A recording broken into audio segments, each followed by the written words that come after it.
اس میں آقائے نامدار حضرت محمد مصطفیٰ صلی اللہ علیہ وسلم کے ساتھ اظہار عقیدت، اظہار محبت کیا جاتا ہے۔ کل تحریک لبیک پاکستان نے حویلیہ میں اس سلسلے میں جلوس نکالا اور وہ جلوس ایپٹ آباد کی طرف جا رہا تھا، لیکن جب ان کو پتہ لگ گیا کہ یہاں سے آگے دفعہ 144 ہے تو وہ وہاں سے واپس مڑ گئے، اور شام کے بعد ان کو وہاں راستوں میں صوبائی حکومت نے، خیبر پختونخوا کی حکومت نے، پی ٹی آئی کی حکومت نے، جو مدینہ کی اسلامی ریاست کا دعویٰ کر رہے ہیں، انہوں نے ان پر فائرنگ،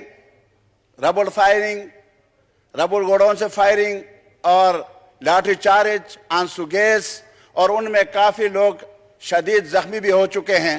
جناب اسپیکر، میں اپنی طرف سے، میں جماعت اسلامی کی طرف سے، میں دینی جماعتوں کی طرف سے، میں تحریک لبیک پر ہونے والے ان مظالم کی شدید مذمت کرتا ہوں۔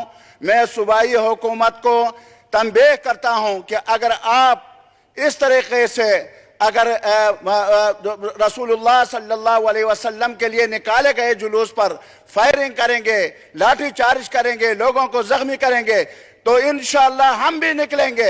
رسول اللہ صلی اللہ علیہ وسلم کے لیے ہم بھی جان دینے کے لیے تیار ہیں۔ ہم بھی آقائے نامدار حضرت محمد مصطفیٰ صلی اللہ علیہ وسلم کی ناموس کی خاطر، اس کے نام کے خاطر ہم ہر قربانی، اپنی جان، مال، عزت، ابرو سب کچھ قربان کرنے کے لیے تیار ہیں۔ صوبائی حکومت سن لے، اگر فوری طور پر معافی مانگے، ان لوگوں سے معذرت کرے، اور جو لوگ زخمی ہیں ان کو ریلیف پہنچائے۔ شکریہ جناب۔ شکریہ جی۔